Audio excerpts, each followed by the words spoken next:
On est une association VSMF, Valeurs et Spiritualité Musulmane de France, qui a plusieurs objectifs. Dans un premier temps, faire connaître les valeurs profondes et spirituelles de l'islam à un public aussi large que possible, qui ne connaîtrait pas forcément les tenants et les aboutissants de tout ça. Surtout quand on voit comment les médias traitent notre religion aujourd'hui, on n'est pas là pour rien, tant mieux. Et aussi, voilà, pour faire comprendre aux gens qu'on peut être musulman, religieux, pratiquant, et être complètement intégré à cette société, et même à se servir de notre pratique religieuse pour devenir un citoyen encore plus présent dans la société, encore plus participatif de la société.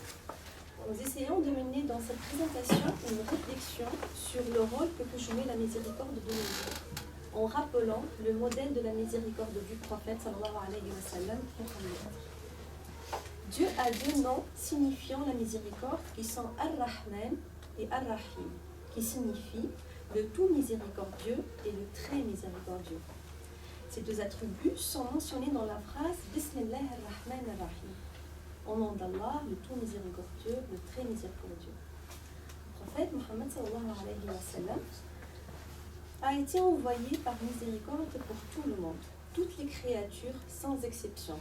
Je cite, « Et nous t'avons envoyé comme miséricorde pour l'univers. » Coran, Surat 21, verset 107.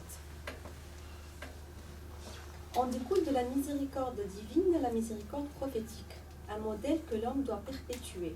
La miséricorde englobe la compassion, l'empathie, la tendresse, l'amour et la douceur. Elle permet de maintenir des valeurs universelles d'amour, d'entraide et de solidarité. Cette caractéristique est à mon sens ce qui définit l'homme. La miséricorde conditionne le rapport de l'homme à lui-même, aux autres et à l'environnement. D'abord, le croyant doit faire preuve de miséricorde envers lui-même en prenant soin de son corps et de son esprit. Cet objectif peut se réaliser en suivant les principes de la religion, la charia et la sunna. Le respect des principes de l'islam permet à l'homme de garder l'équilibre entre la vie matérielle et la vie spirituelle et garantir son bien-être. Rappelons que tous les prophètes n'étaient envoyés que pour montrer l'exemple, pour maintenir cet équilibre.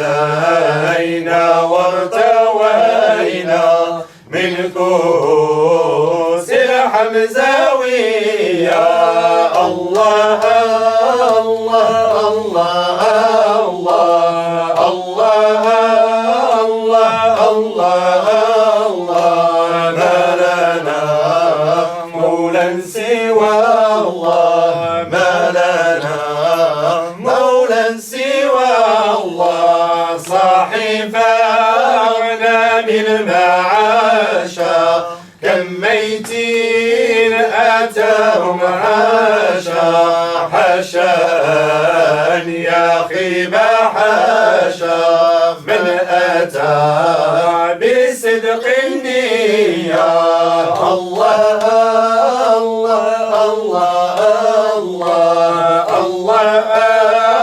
الله الله الله ما لنا مولى سوى الله ما لنا مولى سوى الله أخلق قلبك للتجلي واجري عينك للتملي والسوى يا خيلي خلي وافنى في ذات العالي يا الله الله الله الله الله الله الله ما لنا مولى سوى الله ما لنا مولى سوى الله بذور تجلت بأوج الجمال كل القلوب إلى الحبيب تميل كل القلوب إلى الحبيب تميل ومنى الحبيب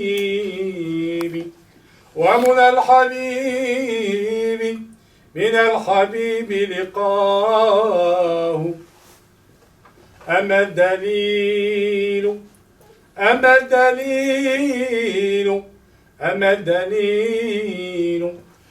الدليل إذا ما ذكرت محمدا صارت دموع العاشقين تسيل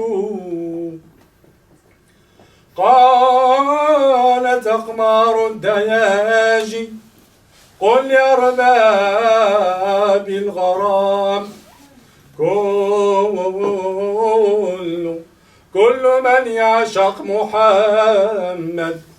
كل من يعشق محمد ينبغي